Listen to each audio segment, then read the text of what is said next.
It's cold here, colder than anything I've ever felt before.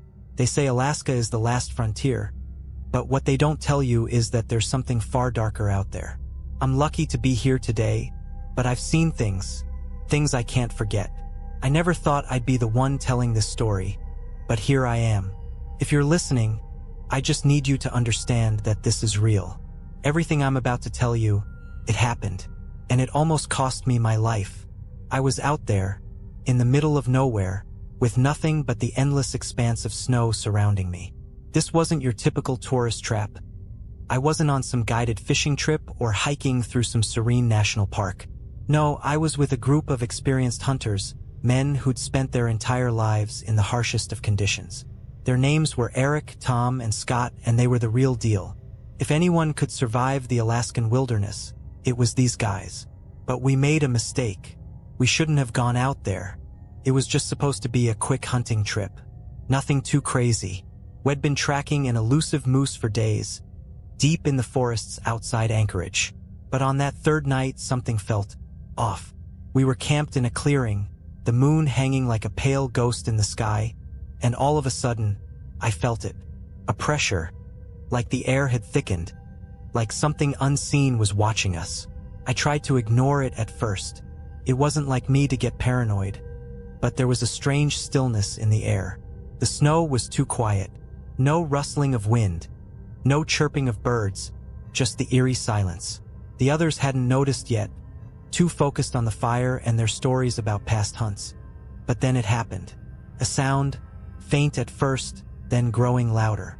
A slow, deliberate crunching of snow, like something big was moving through the woods. "Did you hear that?" I asked, my voice coming out harsher than I intended. Scott paused, his hand halfway to his beer, and his eyes darted toward the edge of the trees. Eric and Tom stopped talking too, the atmosphere shifting from casual to tense in an instant. "It's probably just a bear or a moose," Eric said, shrugging it off. But it wasn't. The sound was too methodical, too deliberate. It wasn't an animal, at least not one we were familiar with. Then we saw it. A figure, tall, thin, almost skeletal, standing at the edge of the clearing. Its silhouette was impossible to miss against the stark white of the snow, but what struck me the most was the way it moved. It was jerky, unnatural, like it was being pulled by strings, its limbs too long for its body. And the face, I'll never forget the face. It was distorted, almost alien in its features, like it had once been human but had twisted into something else. I don't know how long we stared at it. Felt like an eternity. But then, as suddenly as it appeared, it disappeared back into the forest, vanishing without a sound. Tom was the first to speak. "What the hell was that?" We didn't know. It was Eric who suggested we pack up and leave. But as we gathered our things, a deep, bone-chilling howl echoed through the trees, making the hairs on the back of my neck stand on end. This wasn't the howl of a wolf or a coyote. This was something worse. Something that echoed through your chest, shaking you to your core. I've never been the type to panic, but in that moment, I felt the terror grip me. It wasn't just the howl that terrified me. It was the way everything had gone still again, as if the world itself had gone silent, waiting. That night, as we huddled together in the tents, I could hear the crunch of snow outside again. This time, it wasn't just one thing. It was multiple shapes circling us, drawing closer. I swear I heard whispers on the wind. The voices were incomprehensible, just distorted sounds that crawled into your mind and made your thoughts run wild. Tom wanted to go out to confront whatever was out there, but I knew better. I could feel the presence. This wasn't something we could fight. It was hunting us. The next morning, we tried to leave, but our tracks had vanished. All those hours of trudging through the snow, marking our path, only to find it wiped away like we had never passed through.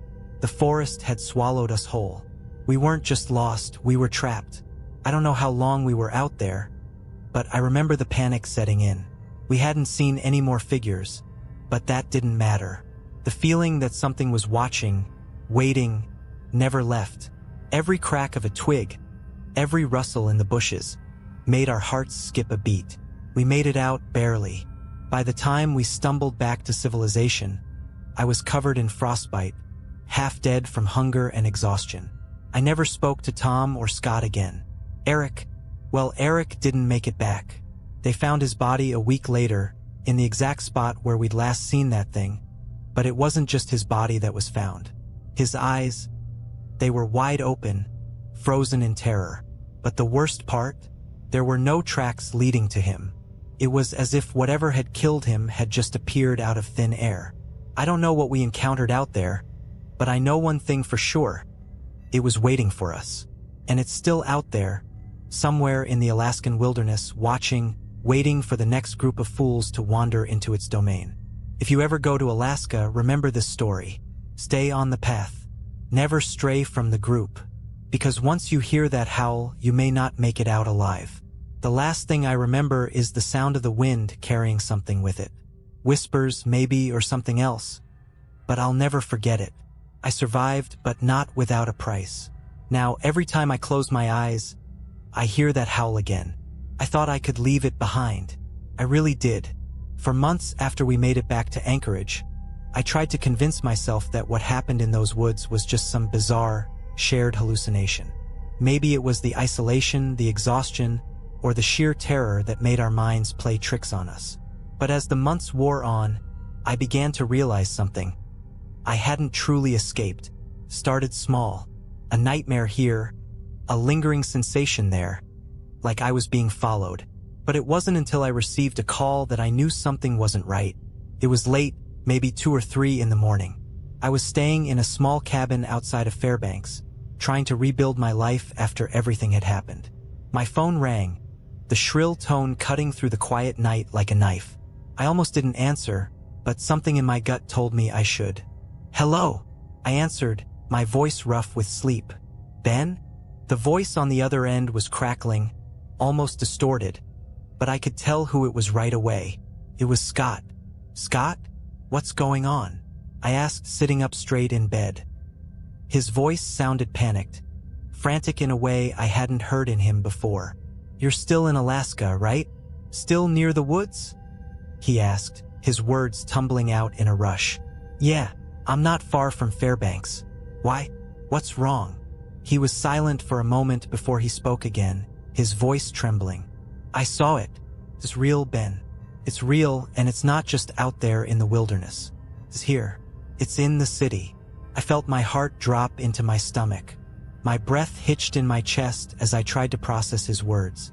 "Scott, what the hell are you talking about? What did you see?" He paused again, like he was trying to find the right words. But when he finally spoke, the terror in his voice was undeniable. "I saw it in the woods last night. I thought it was gone, that we had escaped, but it's been following me, Ben. It's not just some monster. It's a force. It's like it's drawn to me. I don't know how much longer I can outrun it." I could hear him breathing heavily on the other end of the line, and I knew something was seriously wrong. "Scott, calm down. You need to tell me exactly what happened. Where are you?" "I'm in my house," he said, his voice shaking. "But I'm not alone, Ben. I'm not alone." Suddenly, the line went dead. I sat there, staring at the phone in my hand, numb with disbelief. I didn't know what to think. I had lived through it, but hearing Scott's panic, hearing his terror, made me feel like I was right back there, lost in those woods again.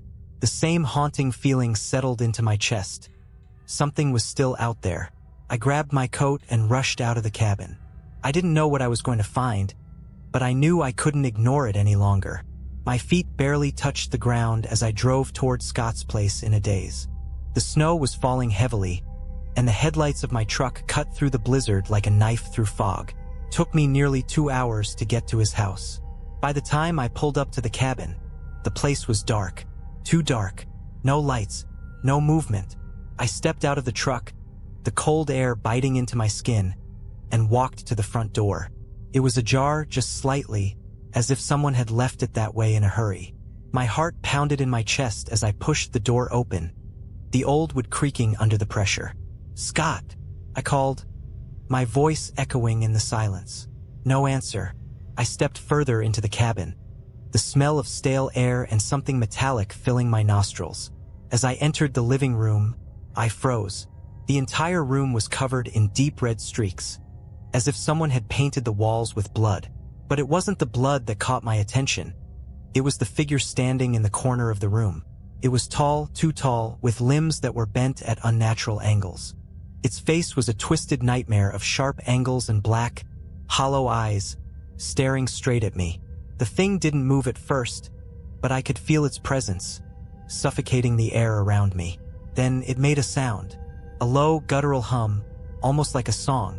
But it wasn't a song of peace. It was something darker, something older. I backed away, my mind racing. "Scott!" I screamed, but there was no answer.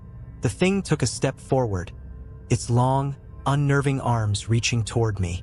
I ran, heart pounding in my chest, but as I reached the door, I turned back to see it standing there, just watching me. And then it spoke. "I'm not finished with you." The words weren't spoken aloud. They echoed in my mind, vibrating through my skull like a warning. The cold air seemed to freeze in place around me, and I knew in that moment that whatever this thing was, it was after more than just us. I ran out of the cabin, stumbling through the snow, not looking back until I reached my truck. I didn't know if Scott was alive or dead, and in some twisted way I didn't want to know. What I did know was that the creature from the woods wasn't just a thing that lived in the forest. It had followed us here. It had followed me. It's still out there somewhere waiting, and I don't think it's done with me yet.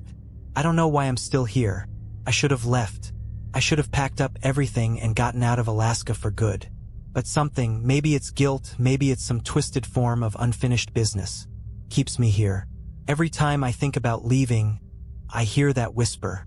It's not a voice. It's the wind, but it feels like a voice. It feels like it's calling my name. It's the same voice I heard in the woods that night, the one that never left my thoughts. And I know deep down that it's still out there waiting. After what happened at Scott's cabin, I didn't go to the police. Couldn't. I didn't know what to say. How do you explain something like that to people who would never believe you? Who would laugh and dismiss it as some wild hallucination from too much time in the wilderness? So I kept it to myself, tried to move on, tried to convince myself that I was the only one left to carry the weight of what we'd seen. But then came the phone call. It was about 3 weeks later, the dead of winter. The days were short, and the nights felt endless. I was sitting in a diner in Fairbanks, nursing a cup of coffee and trying to pretend I wasn't haunted by the things I'd witnessed. The storm outside howled against the windows, but I barely noticed anymore. The storm inside me was far worse. That's when my phone rang again. I froze. It was a number I didn't recognize, but something in my gut told me to pick up. "Hello." I answered, my voice shaky, though I didn't know why. "Ben." It was Eric's voice. I hadn't heard from Eric since we'd left the wilderness. After everything that happened, he'd gone back to his family in the lower 48. He had stopped returning my calls, and I'd figured he wanted to forget about it all, just like everyone else. But here he was calling me after all this time. "Eric? What's going on?" I asked, trying to keep the panic out of my voice. Ben, I don't know how to say this, but..." Eric's voice cracked, and for the first time since I'd known him, I heard fear in his tone. It made my blood run cold. "It's back. It found me." I felt the weight of his words settle in my chest like a stone. "What are you talking about?" I asked, my voice barely above a whisper. "I didn't want to tell you," he continued, his voice barely audible. "But it's been following me too. I thought I could outrun it, but it's everywhere now. It's in my house, it's in my dreams. I don't know how much longer I can keep this up. I can feel it getting closer. I think... God, Ben, I think it wants to take me next." I could barely breathe. The same thing, the same horrifying thing that had stalked us in the Alaskan woods, was now tormenting Eric. It was no longer confined to the wilderness. It was everywhere, and it was getting closer. "I'm coming to you," I said without thinking. I didn't know how, but I knew I couldn't let him face this alone. "No," Eric gasped, his voice strained. "Don't come here. You don't understand. You don't know what it's like when it gets close. You won't survive it, Ben. I just wanted to warn you. You can't escape it. It's not just in the woods. It's in everything now. It's in your mind. It knows who you are." His words made my skin crawl, but there was something in them that broke through my panic. A deep, almost desperate plea. "What do you mean?" I asked, my heart pounding in my chest. "I don't know how to explain it," he said, his voice shaking with fear. "But once it's latched onto you, it doesn't let go. You can run, you can hide, but it's always there, watching, waiting for you to slip up." I was shaking, my hands trembling as I held the phone to my ear. "Eric, where are you? I need to see you. We need to figure this out together." I'm at my cabin," he said, his voice barely audible now. "But Ben, please don't come. Don't." And then the line went dead. I don't know how long I sat there, staring at the phone in my hand, my mind racing. It wasn't like Eric to panic. He was one of the toughest men I'd ever met. But hearing the fear in his voice, the way he begged me not to come, it told me everything I needed to know. Whatever this thing was, it was getting worse. And it wasn't just haunting us anymore. It was feeding on our fear, and it was closing in. I didn't hesitate. I grabbed my jacket, paid the bill, and rushed out of the diner. The storm outside was worse than it had been all night, but I couldn't wait. Eric was out there, alone, and I wasn't going to let him face this thing by himself. It took me hours to get to his cabin. By the time I arrived, the wind was howling, and snow was falling in thick, impenetrable sheets. I pulled up to the cabin, my headlights cutting through the swirling snow, but there was no sign of Eric. I called his name, my voice barely audible over the storm, but there was nothing. I forced the door open, the wood creaking under the weight of the snow, and stepped inside. The place was dark, except for a small candle burning in the corner. It flickered weakly, casting eerie shadows across the room. The air was thick, too thick, like it was filled with something unnatural. And then I saw it. At the far end of the cabin, standing by the window, was a figure. Tall, thin, unmistakable. It was the same thing I'd seen in the woods, the same thing that had stalked us. It wasn't just watching me, it was waiting. But what made my blood freeze was the sight of Eric, crumpled on the floor beneath it, his eyes wide open in terror, frozen in a way I couldn't explain. The thing turned its head slowly, its face twisted in a grotesque mockery of a smile. And then it spoke. "You should have stayed away, Ben." Before I could react, the door slammed shut behind me, and I felt the cold, suffocating weight of it surround me. The whispers started, low at first, then rising in volume, filling my mind with words I couldn't understand, like the wind itself was alive. And then I knew. It wasn't just hunting us anymore. It was consuming us, and it was going to take us all. I don't know how much time passed after the thing spoke. It felt like seconds, but then again, it felt like hours. All I could hear was the sharp, oppressive sound of my own breathing, mixed with the unnerving hum coming from that thing, standing just a few feet away, its form stretching unnaturally against the flickering candlelight. Its hollow eyes pierced into me, empty voids that seemed to know everything about me. Things I hadn't even remembered myself. I could barely move. My body had frozen, not from the cold but from the terror that gripped every inch of me. My legs were heavy, like they were made of lead, and my arms hung useless at my sides, as if the very act of reaching for something, anything, would have been futile. All I could do was stare at the thing, helpless. It wasn't just watching me anymore. It was studying me, as if deciding whether I was worth the effort of tormenting further. The cabin felt smaller, suffocating, the air thick and bitter. The wind howled outside, but in here, there was only silence.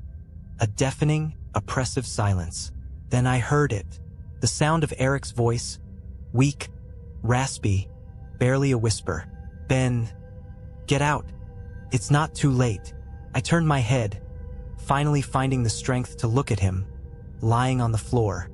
His face was pale, eyes wide open but empty, staring at something beyond me, as if he were already lost to whatever this thing was. He didn't seem to be breathing. I knew then. Eric was already gone. The thing moved then, stepping closer. Each movement was slow, deliberate, and I could hear the soft creaking of its bones as if they were made of wood. It stopped in front of me, and I could feel its presence invade every corner of my mind. "I told you not to come," it said again, its voice a whisper and a scream at the same time.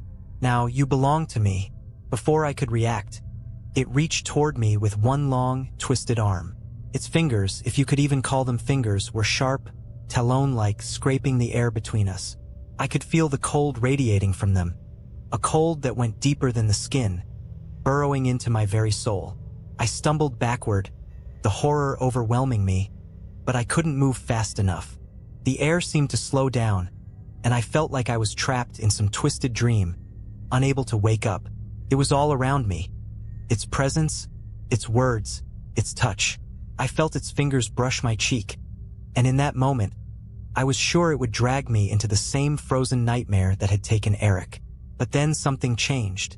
I don't know how or why, but the pain, the suffocating weight of the thing's touch, faded. I don't know if it was my will to survive or something else entirely, but I managed to break free. I bolted toward the door, every step heavier than the last, the darkness closing in around me, whispering in my ears, urging me to stay, to give in. But I couldn't stop. I had to get out. I had to survive. I didn't look back as I ran, crashing through the snow, the storm battering me from every side. I could feel it, though, the pull of it, the weight of its presence still lingering in the air, chasing me even though I was miles away from that cursed cabin. I don't know how I managed to make it back to my truck. The snow was falling heavier than ever, and I could barely see through the windshield. I slammed the door shut, locked it, and started the engine. I shouldn't have looked back, but I did. The cabin was gone. There was nothing left but the storm, the swirling white madness of it. The wind screamed like a living thing, howling its fury into the void. But through the blizzard, I could make out a figure standing by the road, just barely visible, its form bent and broken. The same twisted thing. I don't know how it followed me. I don't know how it found me in the storm, but it did. It was always there, waiting, watching. As I drove, I felt its presence following me, not in the truck, but in my mind. The whispers were louder now, clearer, echoing through every thought I tried to have. It was inescapable. I kept my eyes on the road, the world a blur of white. I drove for what felt like hours, the fear gnawing at my mind. I couldn't think straight. I couldn't breathe without feeling its weight on my chest. The thing had followed me, and no matter how far I went, no matter where I ran, it would always be there, just out of sight, watching. By the time I reached the nearest town, I was too far gone.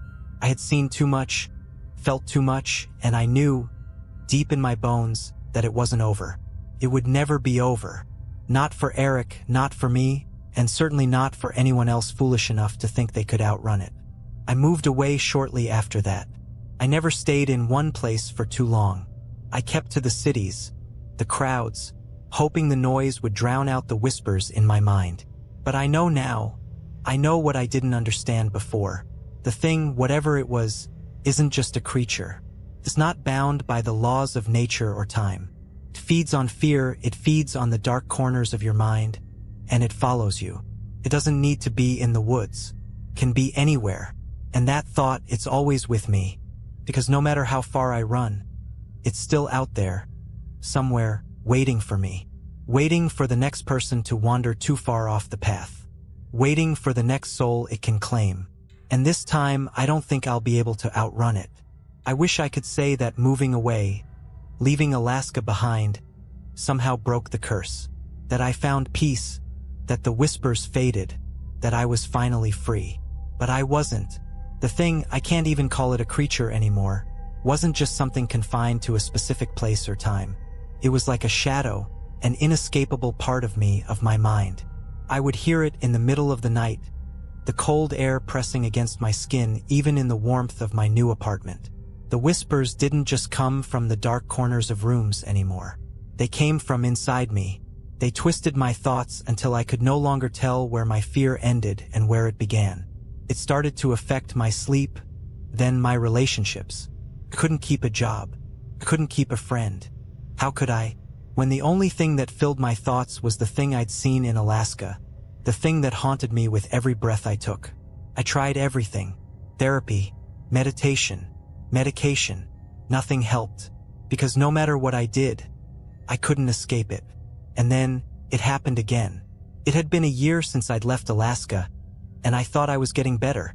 I was in a small town in Montana now, trying to rebuild some semblance of a life, far from the frozen wilderness that still haunted me. I was in a small apartment above a local diner, just another stranger trying to outrun his past. But the nightmares never stopped. They were getting worse.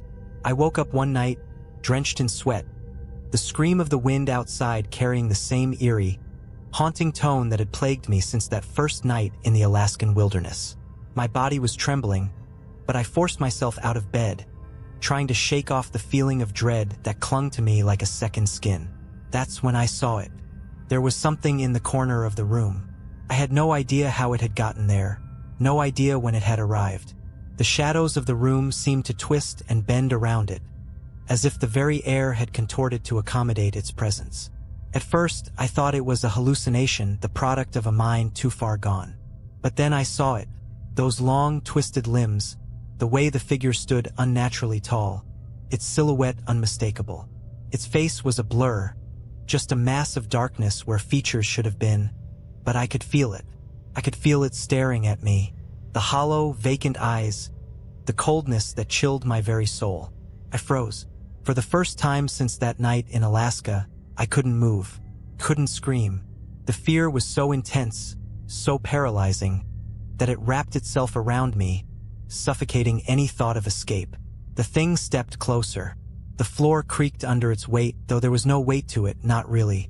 It was like it was a part of the air itself, an entity made of darkness and frost, slowly moving toward me with a strange, purposeful slowness. Couldn't breathe. It spoke then, its voice like 1,000 whispers woven together into one soul-chilling sound. "You can't outrun me, Ben. You can't run from what you are." I could hear the words in my head, louder than the sound of the wind outside. It wasn't talking about Alaska anymore. It was talking about me. The thing had seen something in me, something it could latch onto. It had marked me long ago. I tried to back away, but my body wouldn't obey. The fear was too much. My heart was pounding in my chest like it was about to explode, but nothing happened. I couldn't move, couldn't scream. And then it reached out its hand. No, its claw, long and cold, brushing against my skin. I felt a searing, biting cold where its fingers touched me.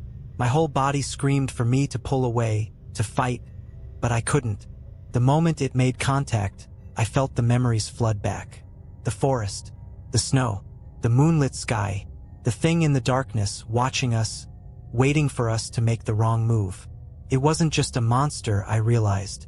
It was something older, something that existed long before the trees and the snow, before the stars and the sun.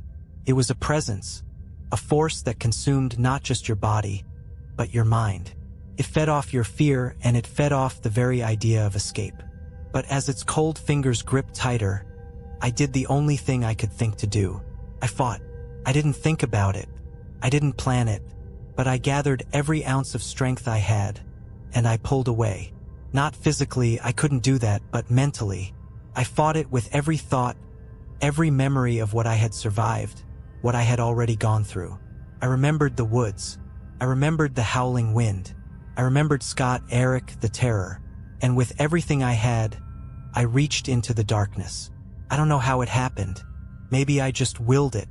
Maybe it was a desperate cry for survival, a last-ditch attempt to tear myself away from the abyss. But as I reached into the thing, I felt the coldness begin to recede, slowly, just for a moment. The thing in front of me flickered, like a shadow at the edge of your vision, unsure of its form, of its purpose. The moment lasted only a second, but that second was all I needed. I slammed my eyes shut and forced myself to breathe. I kept thinking of the one thing that kept me alive in Alaska: survival. When I opened my eyes again, it was gone. But I know better now. It didn't leave. It was never gone. It was just waiting, watching. The whispers never stopped. They're in my head now, swirling like the winds of Alaska. The thing is still there, in the shadows of my mind, lurking, waiting for me to slip. And one day I know it will be back. And next time I don't think I'll escape. I don't think anyone will. It's been months since that night. Months since I forced myself to believe I had driven the thing away. But I know now that it was never really gone. I thought the worst was over, but I was wrong. It's never over. The whispers have grown louder, more persistent, pushing their way into my thoughts. The thing, whatever it is, has found a way to stay inside me, like a parasite that feeds on my fear, my exhaustion, my broken mind. It's not just a shadow anymore. It's a part of me, lodged deep within my soul. I can feel it every day, like a weight on my chest. The fear has become familiar. It's like breathing. You don't notice it until you try to stop. I moved to a different town, a different state, trying to outrun it once again. I found a quiet little place in Wyoming, far from Alaska, far from the memories of what I had seen and experienced. But as I walked through the front door of this new apartment, I felt it. The same cold that had settled over me in that cabin. The same suffocating silence. I told myself I was being paranoid, that I was just imagining things, but I knew deep down that it wasn't true. The thing was here too. It was everywhere. It was inside me. I could feel its presence in the shadows, in the corners of my mind. It didn't take long for the nightmares to return. They were worse than before, more vivid, more real. In my dreams, I would find myself back in those woods, back at that cabin. I would hear the howling, that dreadful sound that rattles your bones. And I would see it, standing there watching me, waiting for me to make the wrong move. Sometimes, I would wake up in a cold sweat, heart pounding, unable to shake the feeling that it was still there, still watching me from the darkness. And then it came again. I was sitting in my apartment, trying to read a book to distract myself from the constant weight in my chest. The storm outside had been howling all night, the wind battering the windows, but I didn't pay it much attention. I'd learned to block out the weather long ago. The real storm was inside me. I heard a knock at the door. It was soft, but it cut through the stillness of the room like a blade. I froze. I didn't want to open the door. Couldn't. I knew what was out there. I knew what was waiting for me, but I couldn't resist. My hand moved of its own accord, trembling as I reached for the doorknob. When I opened it, there was no one there. But something was wrong. The air was cold, colder than it should have been, like a chill was coming from nowhere, like the wind itself had slipped inside my apartment. The silence was oppressive, like the world had suddenly gone still. I stepped outside, into the hallway. And there, at the end of the hallway, standing just beyond the flickering light, was a figure. A tall, gaunt figure, its outline barely visible in the dim light. It was so still that I almost couldn't tell if it was real. The darkness around it seemed to bend, as if the very air itself was afraid to touch it. I knew what it was before I could even see its face. It was the thing. It was here. I took a step back, my breath catching in my throat. My body wanted to run, to escape, but my legs were frozen. I couldn't move. The thing raised its arm, its fingers twisting in the air like they were reaching for something. It didn't need to speak for me to hear it. Its words filled my mind, cold and clear. "You've been running for so long, Ben. You can't hide from me anymore." It was the same voice, the same whispers, but there was something different about it this time. The presence wasn't just around me. It was inside me, too. It was in my thoughts, my very soul, clawing its way out. And then it took a step toward me. Slow, deliberate. The air seemed to warp around it, like the temperature was dropping with each movement. I could feel its coldness, the crushing weight of its presence, pushing me back into the apartment. I tried to scream. I tried to fight, but my body wouldn't obey. It was like I was drowning in the fear it had planted inside me. My thoughts were clouded, filled with terror and the overwhelming sense that I was about to lose everything. I was losing myself. And then I saw something. In the corner of my eye, I saw a shadow, a flicker of movement. It was small at first, but it grew, taking shape, becoming something real. I couldn't process it at first. I thought I was hallucinating, seeing things that weren't there. But then I realized what I was seeing. It was the figure of a man. It was Eric. He was standing there, just outside the apartment, his eyes wide open, staring at me with that same frozen look he had when they found him. His body was pale, his skin stretched tight over his bones. He was dead, but there he was, standing in front of me, like he had never left. I tried to call out to him, but no words came. My throat was tight, suffocated by the weight of the fear that gripped me. And then, Eric's voice echoed in my mind. It wasn't him. It wasn't his voice. It was the thing speaking through him. "You can't escape, Ben," it said, its voice seeping through every thought, every breath. "You are mine." I tried to push it out, tried to shut my mind off, but the whispers wouldn't stop. They were all I could hear, all I could think. I wasn't sure where I ended and the thing began anymore. It was here. It had found me again. It wasn't going to stop. Not until it took me, too. And the worst part? I think it already has. The thing didn't just hunt me. It didn't just chase me through the forests of Alaska, through my nightmares, through the towns I thought were safe. It's been inside me all along, feeding on my fear, feeding on the idea that I could escape it. But it's never been about escape. It's always been about survival. And I don't know how much longer I can survive. I'm writing this now because I'm running out of time. I can feel it closing in on me. The whispers are louder. The cold is deeper. And every breath I take feels heavier, more labored. I can't escape it. I can't outrun it. The thing, whatever it is, has found its way into the very core of me, and I feel it tightening its grip. When I left that apartment, I didn't know what else to do. I had no plan, no destination in mind. I just needed to get away, to put as much distance between myself and whatever this thing was. I thought if I could just outrun it, if I could just keep moving, I might get a little bit of peace. But peace doesn't exist when the thing is following you. It's like a shadow always there, no matter how far you run. It doesn't matter where I go. It knows me. It knows my fears, my thoughts, my weaknesses. I've tried to forget, tried to bury the memories of Alaska, of the cabin, of Eric and Scott. But the thing won't let me forget. It reminds me every single day. I went to a therapist trying to convince myself that it was all just trauma, a figment of my imagination. I thought maybe I was just losing my mind after everything I'd seen. But the moment I sat in that office, the thing was there, lurking in the shadows, just beyond the therapist's smile. Its cold fingers brushed against the back of my neck, and the whispers started. "You can't outrun it," it said. The therapist couldn't hear it. She just smiled, nodding, asking questions. But I couldn't focus on her words. I couldn't hear her over the sound of the whispers, the feeling of something dark, something ancient, wrapping itself tighter around me. That night, I didn't go home, couldn't go back. I couldn't stay in any place long enough to feel safe. So I drove. I didn't know where. I didn't care. I just needed to move.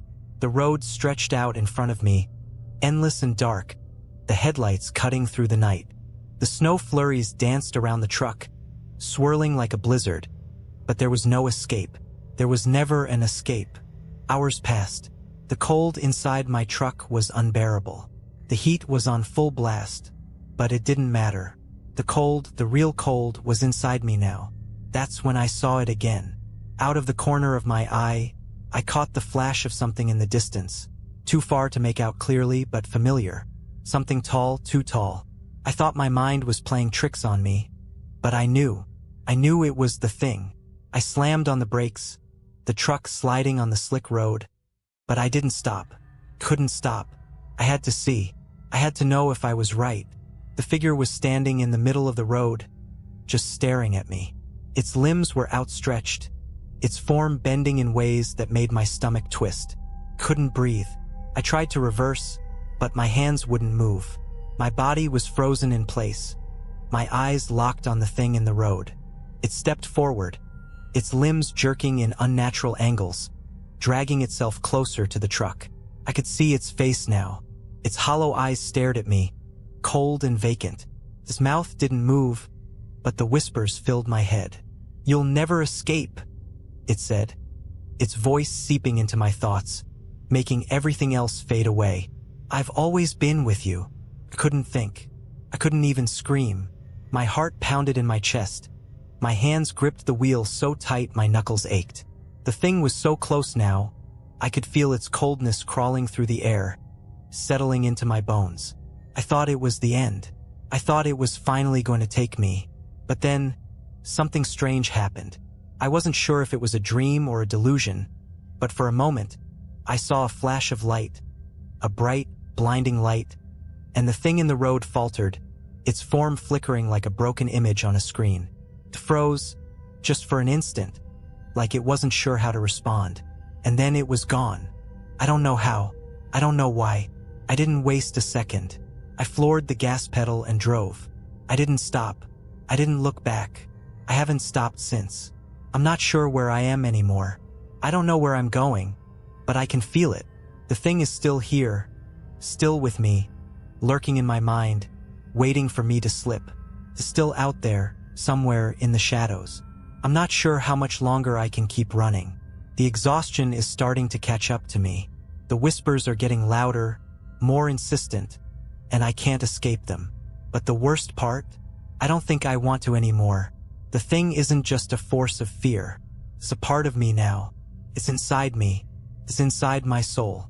It feeds on my terror, on my thoughts, on my every move. I don't think it will ever leave, and I don't think I can survive without it. I'm writing this, hoping that somehow, someone will read this, that someone will know what happened. But I fear it's too late. I fear the thing has already taken me. And if you're reading this, know one thing. It's still out there. And it's waiting. I don't know how much longer I can hold onto my mind. Writing this is the last tether I have left to reality. The thing is closer now, closer than it's ever been, and I can feel it growing stronger. The whispers are constant, the cold relentless. I can't escape it no matter how hard I try, no matter how far I run. It's always there, inside me, creeping into my thoughts. I thought that by leaving everything behind, by driving away, running away from the places that haunted me, I could start over. I could outrun it. I could find some peace. But I was wrong. The first time it truly hit me that I couldn't outrun it anymore was when I stopped. I was exhausted, my mind fractured and broken from the constant fear, the constant drive, and for the first time in months, I let myself rest. I found a small motel, a nondescript place off the highway, hoping for a few hours of sleep. The room was empty, save for the bare essentials. A single bed, a flickering lamp, and a cracked window. I didn't care. I just needed to stop, even for a moment. The air inside the room felt heavy, thick with the same suffocating cold that had followed me across the country. But I told myself it was just the winter chill creeping in through the walls.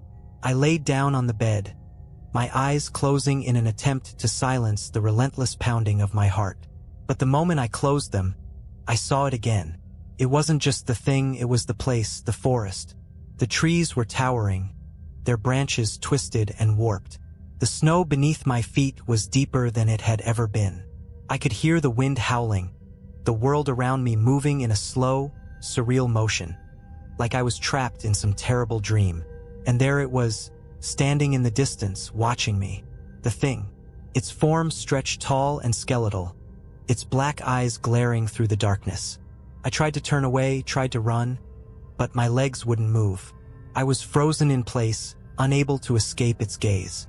The thing didn't speak, but I heard its voice in my head, clearer than ever. "You'll never leave." The words rattled through my mind like a physical blow. I could feel its cold, bitter presence seeping into every thought, every breath, every nerve. It was suffocating me. It wasn't just the cold of the room now. It was the cold of its touch, freezing every part of me from the inside out. I woke up in a cold sweat, gasping for air, my body trembling. The room was still dark, the only sound the beating of my heart in my ears. But I knew the thing wasn't just in my dreams anymore. It was in my head. It had always been there. I can't escape it. When I looked in the mirror the next morning, I didn't recognize the person staring back at me. My face was pale, gaunt, my eyes sunken and hollow. The reflection was a stranger, someone who had been worn down by fear and exhaustion, someone who had given up. But more than that, it was someone who was already lost. I tried to keep moving. I couldn't stay in that motel, but no matter where I went, I could feel it. The thing was always just behind me, never more than a few steps away. Even when I tried to sleep, even when I drove through the night, I could hear it in the back of my mind. I could feel it following me. But something changed on the third day. I woke up in the middle of the night, my body drenched in sweat, the room colder than ever. The whispers had grown louder, as if the thing was pushing its way into my mind, its voice filling every thought. It was too much. I couldn't take it anymore. I got up and stumbled to the bathroom, hoping the cold water would snap me out of whatever nightmare I was in. But when I looked in the mirror, I didn't see my reflection. I saw it. The thing was standing behind me, its face twisted and grotesque, its hollow eyes staring at me through the reflection. It wasn't just watching me anymore. It was inside the mirror, reaching out to me. I tried to scream, but no sound came out. The thing's hand, cold and skeletal, reached toward me, and I could feel its fingers brush against my neck. I wanted to pull away, to run, but I was paralyzed. I couldn't move. "You can't escape, Ben," it whispered. "You never could." I don't know how long I stood there, frozen in place, feeling its cold touch seeping into my skin, into my bones. But I know I can't fight it anymore. The thing is inside me now, more than just a shadow following me. It's in my mind, in my thoughts, in every heartbeat. It's a part of me. I don't know what it wants from me. I don't know what it's been waiting for, but I can feel its hunger. I can feel its patience. It's not in a hurry. It doesn't need to rush. And that's what terrifies me most, because I've already lost. I'm writing this because I don't know how much longer I'll be able to. The thing is stronger now, its presence overwhelming, and I feel like I'm losing myself. I can't fight it anymore. The fear, the darkness, it's all consuming. If you're reading this, please know that I'm not insane. I'm not just some delusional man running from his past. There is something out there. There is something in the darkness, and it will follow you just like it followed me. It doesn't matter where you go.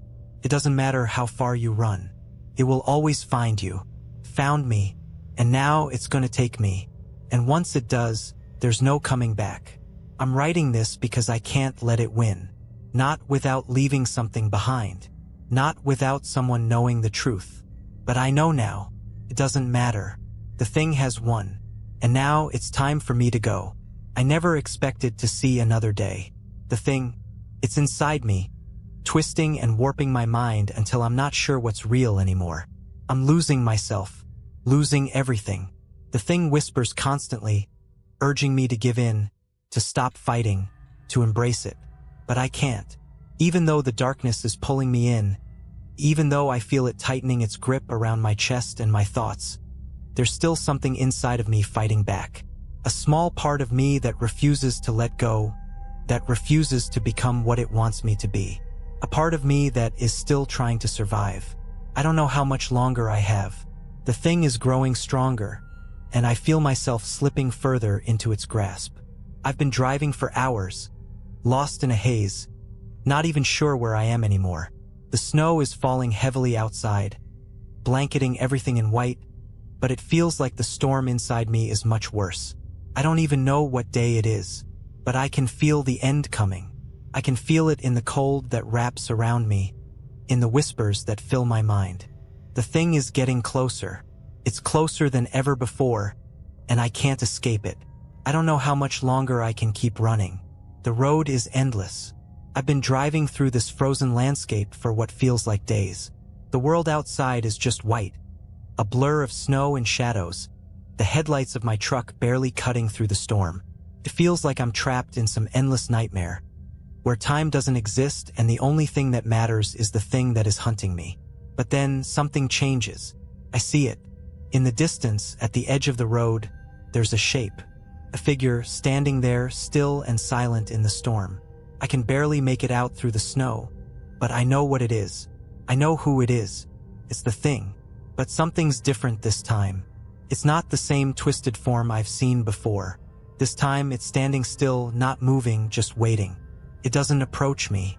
It doesn't whisper to me. It's just there. I stop the truck. I don't know why. I shouldn't stop. I should drive past it, keep going, but something pulls me toward it. Maybe it's curiosity. Maybe it's desperation. Maybe I'm just tired of running. I step out of the truck, the snow biting at my skin, and I walk toward it. The storm rages around me, but the figure remains still, unmoving, as if it's waiting for me. The whispers are deafening now, echoing in my head, urging me to turn back, to leave. But I can't. I reach the thing, and as I stand there, face to face with it, I realize something. It's not what I thought it was. It's me. Not physically, not exactly, but it's a part of me. A part of my soul, a piece of my fear. It's not an outside force, a thing that hunts. It's the reflection of my darkest self, a shadow that I've been running from, a part of me that I can never escape. You've been running from me, it says, its voice no longer a whisper but a deep, cold truth. But I'm you, Ben. I've always been you. I stand there in the snow, staring at it, at myself, and in that moment, everything clicks into place. The thing isn't some monstrous entity from the woods. It's the manifestation of all the fear, all the darkness that I've carried with me. It's the part of me that I've tried to bury, to outrun. It's the part of me that thrives on fear, on the belief that I can't survive. It's the part of me that never stopped hunting. I don't know how long I stand there, lost in this realization. But when I look around, I see the snow has stopped falling. The storm is gone. The world is still. And for the first time in a long time, I feel calm. The thing isn't out there. It's never been out there. It's been inside me all along. And now that I understand that, now that I see it for what it truly is, the battle is over. There's no more running, no more escaping. I can't fight it anymore because I've realized the truth. The thing I've been running from is me. As I stand in the silence of the snow, the world around me still and frozen, I accept it. The thing, my fear, my darkness, is a part of me. It always has been. And no matter how far I run, no matter where I go, it will always be there, inside me. I'm not sure if I'm free now or if I've just come to terms with my fate, but I know this, the thing never really hunted me. It didn't need to. I was the one hunting myself all along. And now, as I walk back to my truck, I feel a strange peace settling over me. The fear is still there, but it no longer controls me, because I've finally stopped running. And for the first time, I think I've come to understand something terrifying. I was never meant to escape. I was meant to survive. And that survival is with me forever. I don't know how long I've been out here. Time has become a blur, like the snow that surrounds me, like the whispers in my head that refuse to quiet. I no longer know what day it is or even where I am. I've stopped caring. There's no point anymore. The thing, it's still with me, but it's different now. It's not just a shadow or a force outside of me. It's part of me, a piece of my soul, a dark reflection of everything I've ever feared, everything I've ever wanted to escape. And I've come to understand that there is no running from it. There never was. I've spent so long convincing myself that if I just kept moving, kept running, I could outrun my past, outrun my mistakes, outrun the fear that has clung to me like a second skin. But it's always been here, inside me, feeding on the very thing I've tried to escape, my own darkness. That realization came to me the moment I stood face to face with it. My fear, my reflection. It was never a monster. It was never something external. It was me. I am the thing. I don't know if I'm still in my own mind, if this is some kind of twisted dream, or if I've crossed over into a place where time no longer has meaning. I think perhaps that I'm no longer part of the world I once knew. I've become a part of the wilderness I tried to escape, the frozen, desolate place where shadows live and where no one truly survives. But now I don't need to survive anymore. I've stopped fighting. The battle was never about escaping the thing. The battle was about accepting it, accepting myself. I hear the howling wind again, but this time it doesn't scare me. The whispers are louder, but they no longer terrify me. They're my own thoughts now, my own fears, and I've learned to embrace them.